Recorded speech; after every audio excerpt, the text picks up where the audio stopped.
سرکار مسولی کی جو مخصوص دعا ہے، حسان کی صورت میں وہی پھول کھلا ہے۔ کچھ نہیں ہوگا، وہ دور بھی آنا ہے، کیونکہ اللہ کا وعدہ جھوٹا نہیں ہوتا۔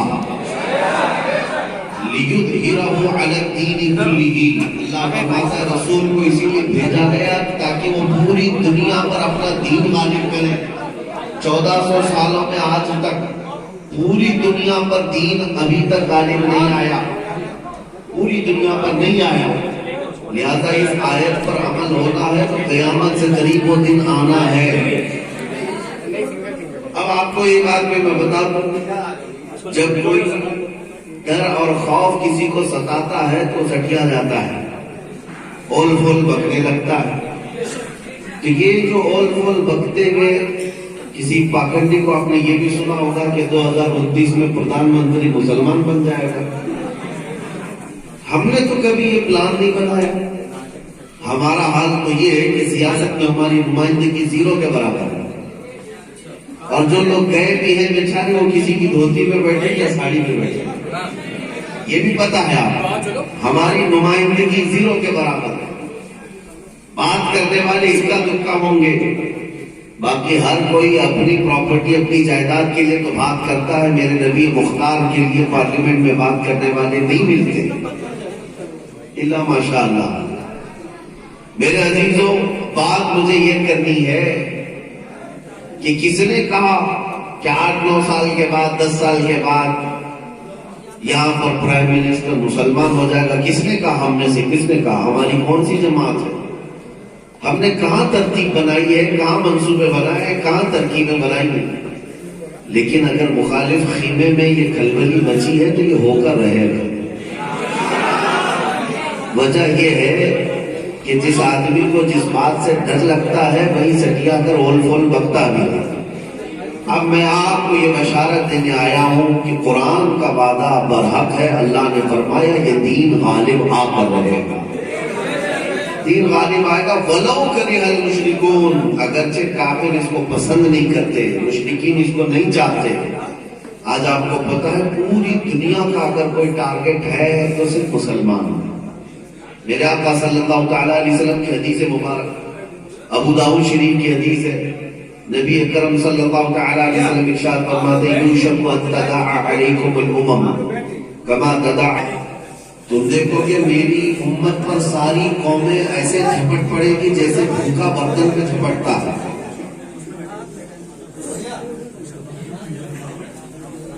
جیسے بھوکا آدمی برتن پر جھپٹتا ہے، اس طرح میری امت پر ساری قومیں جھپٹ پڑے گی۔ حضور نے فرمایا، تو صحابہ نے پوچھا بھی تھا یومئذ من قلۃ نحن یا رسول اللہ صلی اللہ تعالیٰ علیہ وسلم، اس زمانے میں اے اللہ کے رسول کیا ہماری تعداد کم ہوگی؟ کیوں ایسا لوگ ہم پر جھپٹ پڑے گے؟ حضور اکرم صلی اللہ تعالیٰ علیہ وسلم نے ارشاد فرمایا نہیں، تمہاری تعداد تو بہت ہوگی لیکن تمہاری حیثیت سمندر کے جھاگ کی طرح ہے، یعنی ہواؤں سے جو جھاگ اڑ جاتا ہے اس طرح تمہارے اندر پیورٹی اور اخلاص نہیں ہوگا، مضبوطی نہیں ہوگی۔ اسی وجہ سے آج ہم دیکھ رہے کروڑوں کی تعداد میں ہے، جھاگ کی طرح ہے۔ عزیزان اکرام وقار، مجھے جو بات عرض کرنی ہے وہ یہ ہے، کیا آج یہ حدیث پاک صادق نہیں آتی؟ آج آپ کی نگاہوں کے سامنے نہیں ہے کہ پوری دنیا میں اگر کسی کو ٹارگٹ بنایا جاتا ہے تو کس کو بنایا جاتا ہے؟ یہ مسلمان قوم۔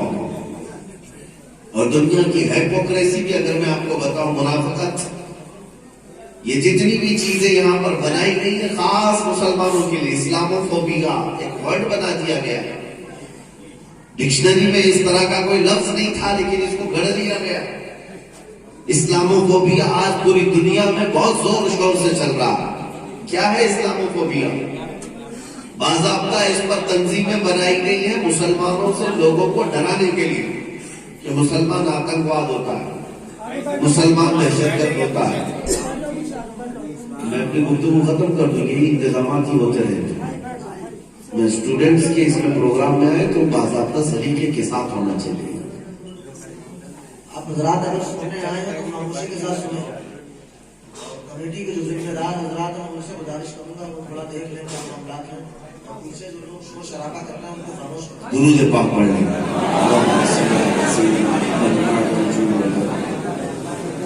وآلہ وأصحابہ الکرام نبی کریم وبارک وسلم صلاۃ دائمۃ سرمدا ابدا. بات ہم یہ عرض کر رہے ہیں کہ اسلامو فوبیا کا مطلب کیا ہے؟ پوری دنیا کو اس بات سے ڈرانا کہ مسلمان کٹر ہوتا ہے، قاتل ہوتا ہے، لٹیرا ہوتا ہے، ان ایجوکیٹڈ ہوتا ہے. بہت سارے ایسے الفاظ گڑھے گئے ہیں جو تمہاری چھوی کو لوگوں کے دلوں میں خوفناک بنایا جا سکے. اسی کو اسلامو فوبیا کہتے ہیں.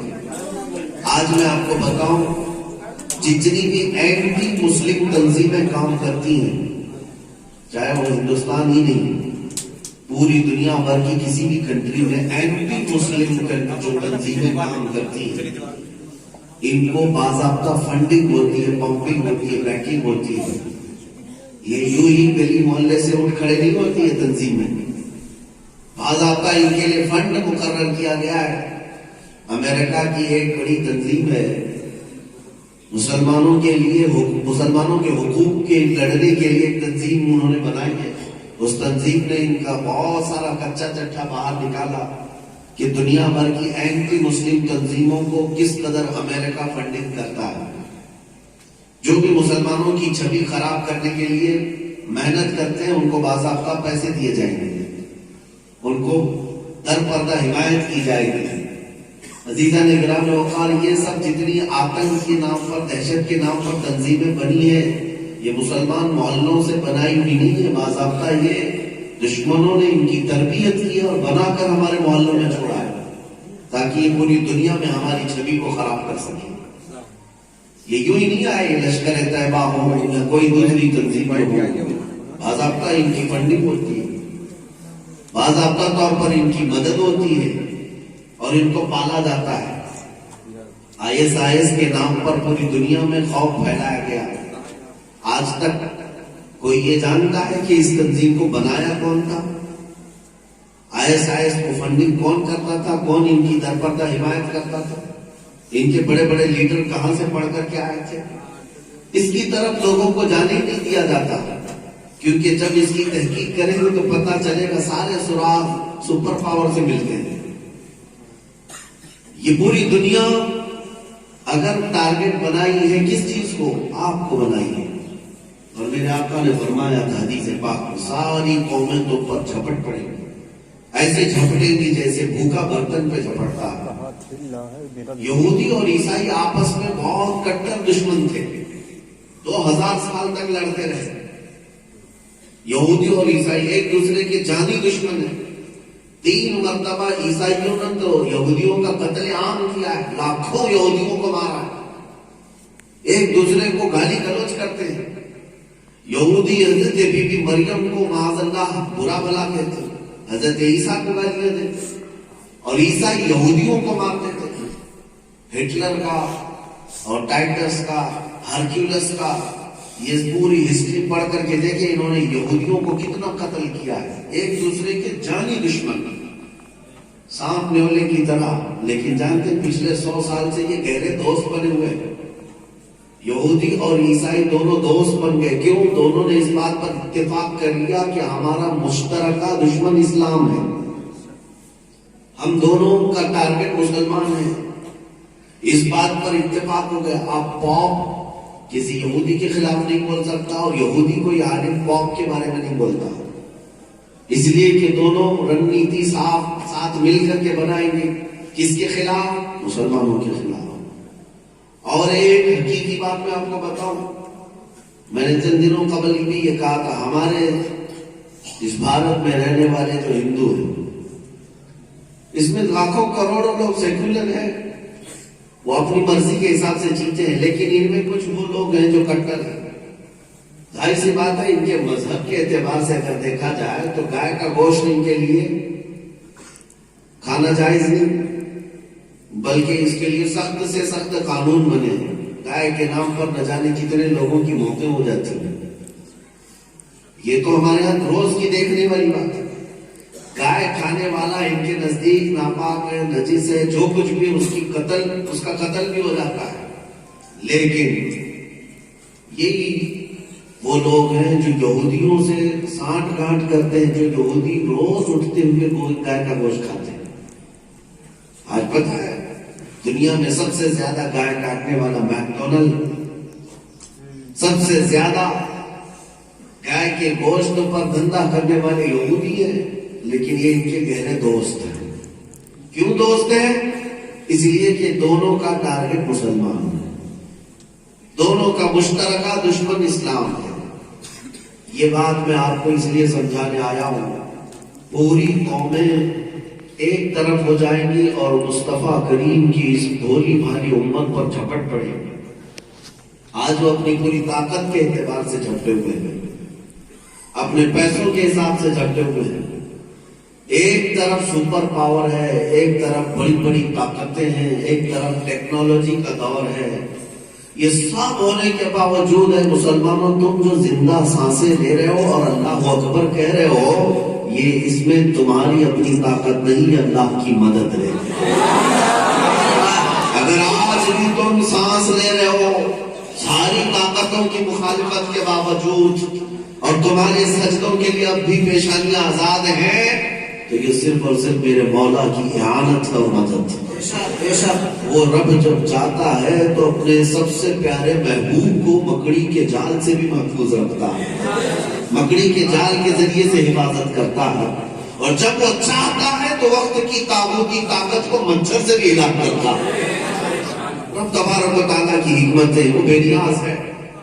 آج جو ہم جی رہے ہیں، ویسے اگر دیکھا جائے تو چیونٹی اور ہاتھی کا کیا مقابلہ ہے.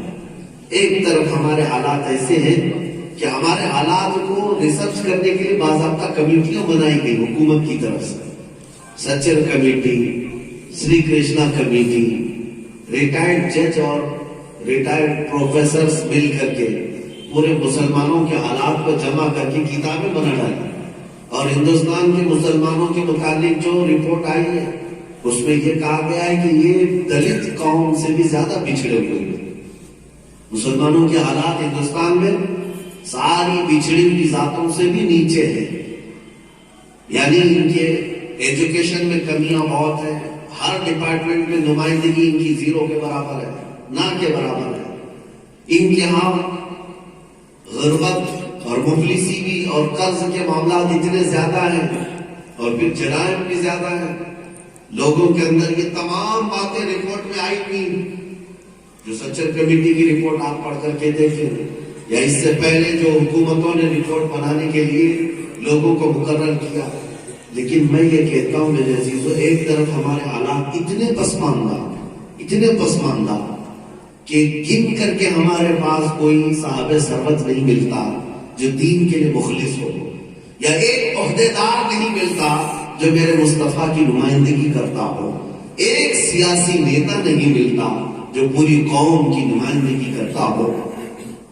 چند ہوں گے، میں سب کی نفی نہیں کرتا، لیکن ایسے حالات میں مقابلہ جن طاقتوں سے ہے وہ اتنی بڑی ہے کہ 100 سال سے محنت کر رہی ہے، 100 سال سے محنت کر رہی ہے. ہندوستان میں RSS کی تاریخ کو 95 سال ہو گئے، 95 ایئرس ہو گئے. ان کا دعویٰ یہ ہے کہ ہمارے 3 کروڑ ورکرز ہیں.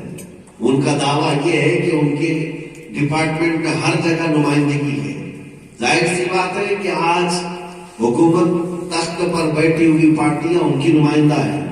300 سے زیادہ جن کے پاس MP ہیں، 4000 کے قریب MLA ہیں. اتنی بڑی طاقتیں ایک طرف ہیں، 80,000 سے زیادہ شاخائیں ہیں. یہ ساری چیزیں لے کر بیٹھے ہوئے ہیں. دنیا کی بڑی تنظیم ہونے کا ان کو اعزاز ہے، وہ اپنے آپ میں کہتے ہیں. اسی طرح سے یہودیوں کے ہاں ساری ملٹی نیشنل کمپنیوں کے بانی وہ ہیں. دنیا بھر میں ورلڈ بینک چلانے والے، ورلڈ ہیلتھ آرگنائزیشن چلانے والے، اور اس کے علاوہ دوسرے بڑے بڑے تنظیموں کے مالک وہ ہیں. عیسائیوں کے ہاں مشنریز ہیں، پیسہ بے حساب ہے.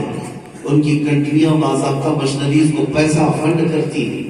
لیکن مقابل میں ہمارا حال یہ ہے، اکثر تو مدارس ہمارے زکوٰۃ پر پلتے ہیں. اکثر کے حالات یہ ہیں باوجود اس کے میرے عزیزوں میں یہ کہتا ہوں مقابلے جیسی تو کوئی صورت ہی نہیں دکھتی. ایک طرف ہائی لیول کی طاقتیں اور ایک طرف بچھڑی ہوئی قوم, لیکن مقابلہ نہ ہو کر کے بھی ہر جگہ صدائے اللہ اکبر جو گونج رہی ہے, میرے مصطفیٰ کی جو باتیں ہو رہی ہے. تو کیا سمجھتے ہو اس کو, یہ صرف تمہارے چلت پھرت کی وجہ سے ہے یا پھر ہمارے پیسے والوں کی طاقت کی وجہ سے ہے؟ نہیں میرے عزیزو, اسلام اگر زندہ ہے تو اپنی حقانیت کی بنیاد پر زندہ ہے, میرے رب تبارک و تعالیٰ کی مدد کی وجہ سے زندہ ہے, نبی پاک صلی اللہ علیہ وسلم کی روح پاک کی وجہ سے زندہ ہے. اسی لیے اقبال نے کہا تھا یہ فاقہ کش موت سے ڈرتا نہیں ذرا, روح محمدی اس کے بدن سے نکال دو. یعنی یورپ یہ کہتا ہے کہ یہ مسلمانوں کو کیا ہو, دیکھو ان کے کھانے پینے کی چیز نہیں, پہننے اوڑھنے کی چیزیں نہیں, پھٹے کپڑوں پر پوری زندگی گزارتا ہے, فاقے پر پوری زندگی گزارتا ہے.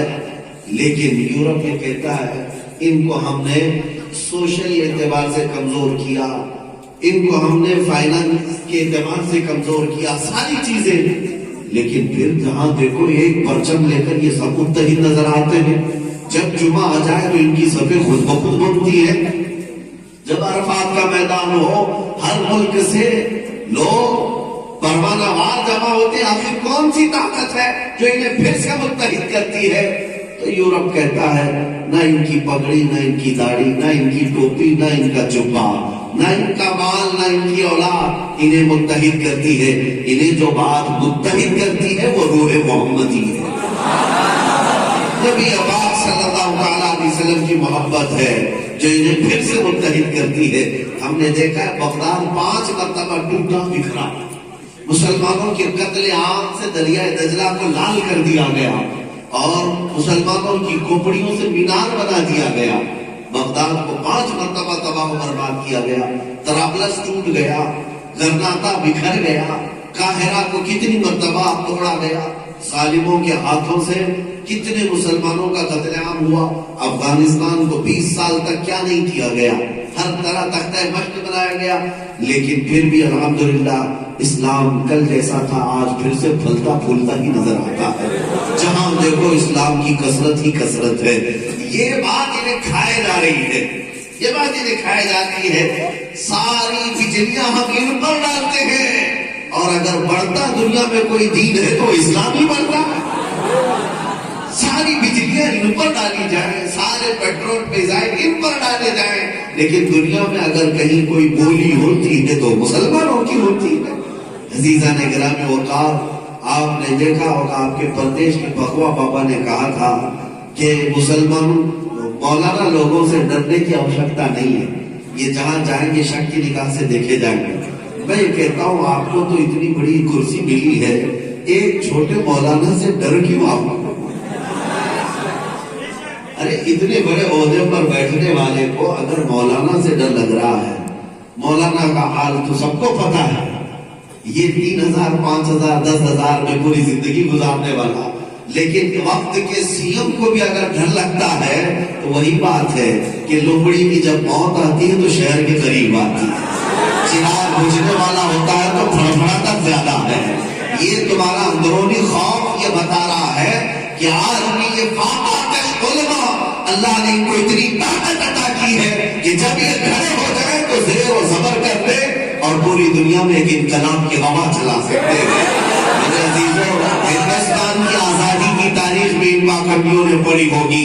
ہندوستان پر 200 سال راج کرنے والا وہ انگریز جس کے بلبوتے پوری دنیا پر انہوں نے اپنی میدان کو پھیلا دیا تھا. صرف ہندوستان نہیں, انہوں نے آج ہی دنیا پر حکومت کی ہے انگلینڈ کے برٹش لوگوں نے. لیکن جانتے ہو آپ, انگریزوں کے خلاف سب سے پہلے اگر کسی نے تحریک چھیڑی تھی وہ فضل حق خیر آبادی ایک مولانا ہی تھا, مولانا ہی تھا. دلی کی جامع مسجد سے صدا بلند کیا تھا, اور پھر دیکھتے ہی دیکھتے سمجھ میں آ گیا کہ مولانا کی بات میں اثر کتنا ہوتا ہے. ہندوستان کی سرزمین پر ایک ایسا انقلاب آیا 1857 سے لے کر 1947 آنے سے پہلے ہندوستان کو آزادی کی سانس نصیب ہوئی. میرے عزیزو, 90 سال کا یہ جو سٹرگل ہے اس کی شروعات کسی اور نے نہیں، مولانا نے ہی کی تھی، اور مولانا پوری زندگی بھر جیل میں رہے، کالا پانی کی سزا کاٹتے رہے، لیکن نہ انہوں نے کبھی کسی کی جوتیاں اٹھائی، نہ کسی کی غلامی کیا، بلکہ اپنے بل بوتے پوری زندگی کاٹ لیا، حق بولتے رہے اور حق پر انتقال کر کے دنیا سے بھی گئے۔ اسی لیے ان کو پتا ہے کہ مولانا لوگوں سے کیا کچھ نہیں ہو سکتا۔ میرے عزیزوں، آج پھر سے میں علماء کی طرف ایک آس بھری نگاہ لے کر بیٹھتا ہوں کہ وہ دن کب آئے گا جب ہماری جماعت میں فضل حق دوبارہ زندہ ہو جائے گا، ہماری جماعت میں کفایت علی کافی آ جائے گا، ہماری جماعت میں صدر الدین آزردہ آ جائے گا۔ میرے عزیزوں، یہ مولانا لوگوں کی بات کر رہا ہوں جن سے وقت کی بڑی طاقت پر بیٹھنے والا بھی آج گھبراتا ہے، تو اس کا مطلب ہے کہ کچھ تو طاقت ہے تمہارے پاس۔ اقبال نے کہا تھا کچھ بات ہے کہ مٹتی نہیں ہستی ہماری، یہ میں نے کہہ رہا ہوں، کون کہہ رہا ہے؟ اقبال، جس نے کہا تھا سارے جہاں سے اچھا ہندوستان ہمارا، وہی اقبال کہتا ہے کچھ بات تو ہے کہ مٹتی نہیں ہستی ہماری، صدیوں رہا ہے دشمن دور زماں ہمارا، صدیوں رہا ہے دشمن دور زماں ہمارا، اور کیوں نہیں مٹتی ہماری ہستی، کیوں نہیں مٹتی؟ اقبال نے اس کا جواب بھی دے دیا ہے، توحید کی امانت سینوں میں ہے ہمارے، توحید کی امانت سینوں میں ہے ہمارے، آسان نہیں مٹانا نام و نشان ہمارا، اور جو مٹانے کے لیے آئے تھے، ابھی تو تم اتنی مختصر سی ایک جماعت لے کر کے کسی ایک کوفے میں بیٹھ کر کے ایک ویڈیو بنا کر وائرل کرتے ہو اور کہتے ہو اتنے لاکھ لوگوں کو قتل کر دیں گے، تم اپنے جسم کی کھجلی نہیں مٹا سکتے۔ یہ مسلمانوں کو اور اسلام کو ختم کرنے کی بات کرنے چلے، میں آپ کو بتاتا ہوں، یونان ایک بڑی طاقت تھی، مصر ایک بڑی طاقت تھی، روم ایک بڑی طاقت تھی، اپنے وقت کی یہ سپر پاور طاقتیں یونان ہے، مصر ہے، روم ہے، لیکن اقبال نے کہا ہے یونان و مصر و روما سب مٹ گئے جہاں سے، یونان و مصر و روما سب مٹ گئے جہاں سے، باقی مگر ہے اب تک نام و نشان ہمارا، باقی مگر ہے اب تک نام و نشان ہمارا ہے۔ مسلمانوں، اب تن کے کہو باطل سے ڈرنے والے، اے آسمان نہیں ہے ہم، 100 بار کر چکا ہے تو انتہا ہمارا۔ آج مسلمانوں کو متحد ہونے کی ضرورت ہے، آج اپنا قبلہ درست کر لو، اپنا سفر درست کر لو، جگہ جگہ کے تھک چکے ہیں تمہیں یہ ہنگامے، نشاط لذت خواب کرام بدل ڈالو، غلط روی سے منازل کا بعد بڑھتا ہے، مسافروں رویش کارواں بدل ڈالو، ہاں ٹیڑھا میڑھا چلو گے تو سفر لمبا ہو جائے گا، منزل کو اگر پہنچنا ہے تو سیدھا راستہ اختیار کر لو، سیدھا راستہ اختیار کر لو، اپنا سیاسی شعور بھی بیدار کرو۔ نوجوان یہاں پر موجود ہیں اور اسٹوڈنٹس ہیں، تو میں آپ کے فیوچر کے بارے میں یہ کہنا ضرور چاہوں گا، آپ سے پوری قوم وابستہ ہے،